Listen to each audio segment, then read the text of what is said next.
Hi, I'm Dr. Mrinalini Sharma. I'm a plastic and cosmetic surgeon practicing in Estiva Cosmetic Clinic, Saket. Today in this video, we're going to be discussing about the various treatments available to correct aging in a non-surgical way. So when we talk of aging, the first thing we're looking at is the signs of aging which come on the face. And if I were to talk scientifically, then aging is a component of development of wrinkles, development of fine lines, sagging skin, and the third component is one of loss of volume. So this is corrected using a combination of procedures, both surgical and non-surgical, depending on the needs of individual patients. Now, in today's video, we're going to be focusing on non-surgical techniques.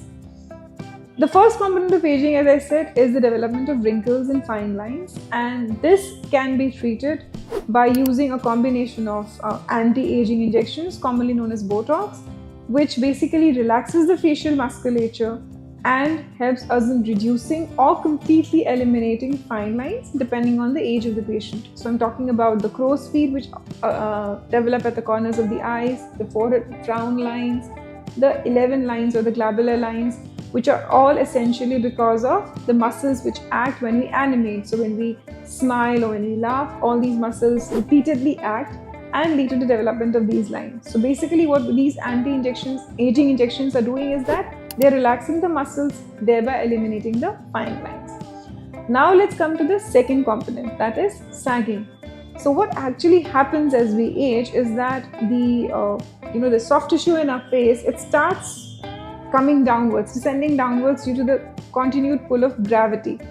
So one component of anti-aging is to restore the tissues to where they were. So this is basically what we do to correct the sagging. So in this again, we have the surgical techniques and the non-surgical techniques. Among the non-surgical techniques, we have the use of devices, say Morpheus 8, which is being used extensively in our clinic. What this device does is that it basically creates more collagen. It also tightens the skin, thereby lifting the tissues and restoring the original facial contour. So what I basically mean is that our skin is lifted, so the nasolabial folds go, our jawline is lifted, so the jowls decrease, and also in some cases we can even use it to minimally lift the eyebrow where the patient does not want surgery.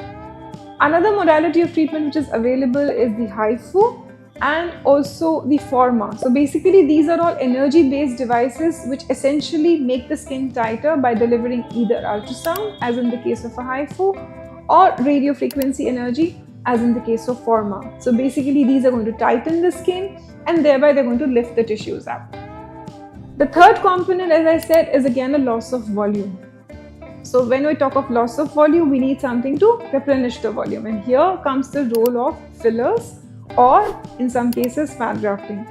So fillers, basically if you go for purely non-surgical techniques, we have to talk of fillers, where again we're going to be using different kinds of fillers for different areas of the face. So we'll be using a different filler for the cheek, we'll be using a thicker filler here, we'll be using a filler for the jawline, we'll be using a filler for the nasolabial folds, the under eye hollowness.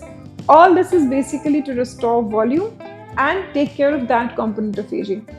Another technique, as I said, is the fat grafting, which is kind of a gray zone between your surgical and non-surgical techniques. It is minimally invasive. The technique of insertion is essentially the same as of fillers. The only difference being we are using your body's own fat, which is harvested from, say, areas like the tummy or the inner thighs, and then we are placing them into the above mentioned areas. So I can use fat over your forehead to smoothen down the lines. I can use it in your cheeks to give you those contoured cheeks. Also, I can use it in the under eye area to correct hollowness. So this is a minimally invasive type of procedure where we are using something which is more natural, something which is longer lasting as compared to fillers. I hope you found this video useful. If you have any further queries regarding anti-aging procedures, please drop them in the comment section below and we'll get back to you. Also, please subscribe to our channel for more such videos.